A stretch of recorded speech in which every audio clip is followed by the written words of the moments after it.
दीवार पर टंगी सास। पंजाबी में कहावत है, सास चंगी होवे या ते दीवार ते टंगी होवे।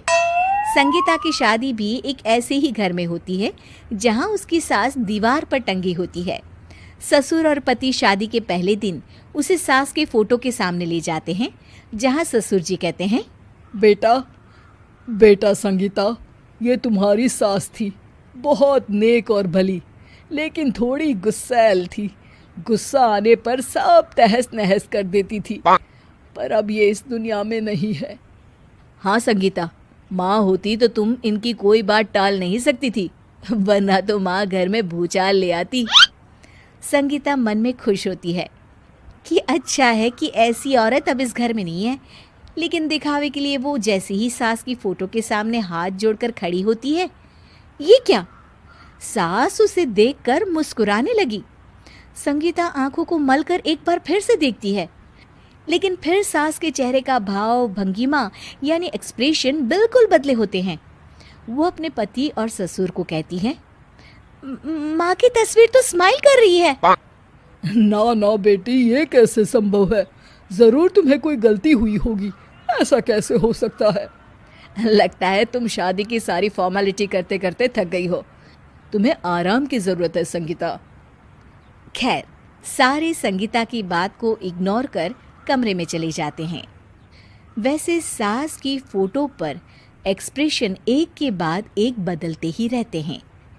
सुबह होती है, पति और ससुर को काम पर भेजकर संगीता कमरे की सफाई करने में लग जाती है कि तभी उसे आवाज आती है, टेबल ठीक से साफ करो।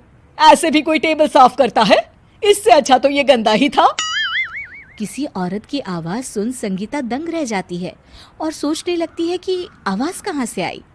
आवाज को नजरअंदाज कर वो फिर से अपना काम करना शुरू करती है, लेकिन इस बार तो आवाज बिल्कुल उसके कान के पास से आती है। मेरा घर है ये। जब तक मैं थी चमका कर रखती थी, हर एक चीज शीशे की तरह थी।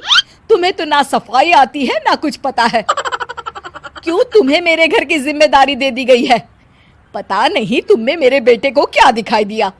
मैं होती तो एक से बढ़कर एक लड़कियों की लाइन लगा देती। अब संगीता को समझने में देर नहीं लगी कि ये आवाज किसी और की नहीं बल्कि उसकी सास की है, जो दीवार पर टंगी है।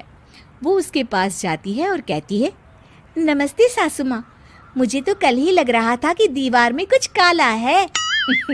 वो दीवार नहीं, दाल होती है पगली। सही पकड़े हैं सासू माँ। तो क्या हो गया आपको जो आप यहाँ भी चैन से नहीं बैठी हैं? सुना मैंने आपका व्यवहार काफी गुस्से वाला था।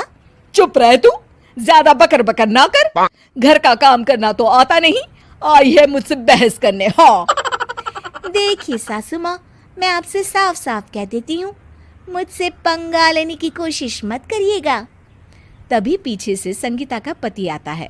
अरे संगीता, किससे बात कर रही हो? कौन है वहाँ? संगीता की सास की फोटो फिर से पहले जैसी हो जाती है। आपकी माँ से कह रही थी कि मुझे काम करना आता। अरे संगीता, माना सास के ताने हर बहू को अच्छे लगते हैं, लेकिन यहाँ तो माँ है ही नहीं, तुम तो फोटो से ही। तुम भी लाजवाब हो संगीता। किसी को विश्वास नहीं होता कि संगीता अपनी मरी हुई सास की फोटो से बात करती है। वहीं आए दिन संगीता की सास संगीता को किसी न किसी बात पर आते जाते ताने देती। संगीता को भी अब सास के तानों और उनसे बात करने की आदत हो गई। वो कभी खानदान की कहानी तो कभी तीज त्योहार कैसे मनाए या किसी व्यंजन की रेसिपी सास से ही पूछती। सारा दिन घर में अकेली संगीता की सास अब उसके लिए तानों के साथ पक्की साथी की तरह भी रहने लगी थी, जो किसी और को नहीं बल्कि संगीता को ही सुनाई देती।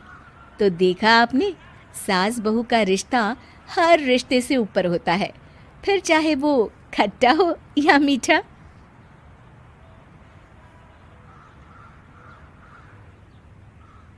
और भी मजेदार और नैतिक हिंदी कहानियों के लिए कृपया हमारे चैनल को लाइक, शेयर और सब्सक्राइब करें।